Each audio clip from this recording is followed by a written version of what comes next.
Nous voilà arrivés, dans un site, très particulier, dont il ne reste, rien, hein, pour ainsi dire, et qui paraît insignifiant, par la nature de l'endroit. C'est la ferme du Mouquet, à côté du petit village de Pozières.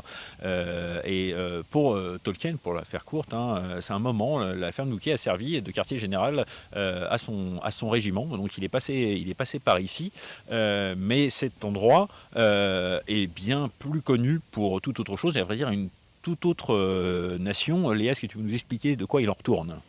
Alors en fait, la ferme du Mouquet est un haut lieu de mémoire pour les Australiens, avec Pozières. Il faut savoir que la ferme du Mouquet était vraiment un point de défense pour les Allemands, puisque en dessous de la ferme, il y avait des caves avec des tunnels qui emmenaient les soldats jusqu'aux tranchées allemandes.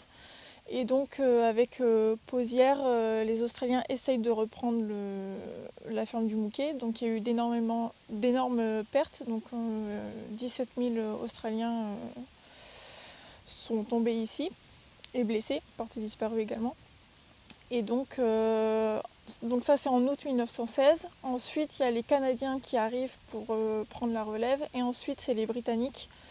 Et donc en octobre 1916, Tolkien est posté ici pour mettre en place la communication.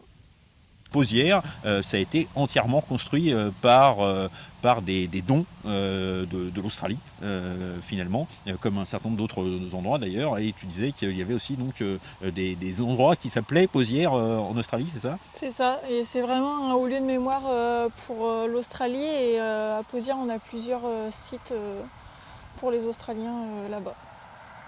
Vous avez notamment à proximité le Sir John Monash Center, qui est pas loin, hein, qui fait un résumé de la participation des Australiens.